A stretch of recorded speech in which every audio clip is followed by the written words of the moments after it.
Historic bubbles and crashes. The best time to sell shares or assets is during peak bubbles and buy shares during peak crashes. However, investors can't time the market. In the last 2 decades, we've been part of 3 economic crashes: the dot-com crash, the financial crisis, and the COVID pandemic. Let's take a look at some historic bubbles and crashes. The South Sea Bubble. South Sea Company was established in the British Empire with the primary business of exporting slaves to colonies in Spanish America. Speculators bought shares in the company with the hope of lucrative profits, which wasn't the case.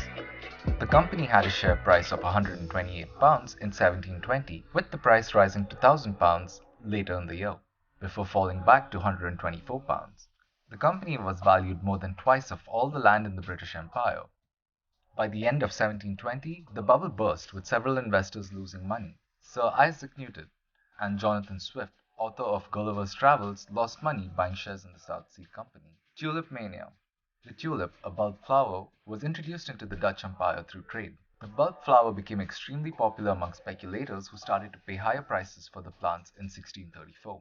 By 1637, the prices of tulips crashed, leaving a few investors with nothing but tulips, which were now worthless.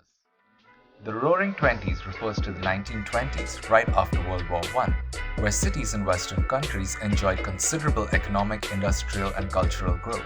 In 1929, the stock market in Wall Street crashed after several years of excessive speculation. The crash resulted in an economic depression that lasted for more than a decade and impacted almost every other country in the world. The Dow Jones ticker fell more than 25% over the course of the first 2 days, and the next time the Dow Jones Index returned to prices in 1929 was in 1954, 25 years later. Dot-com bubble. In the 1990s, every company that had a website saw its valuation rise because investors saw technology as a source of new revenue, sales, and profits.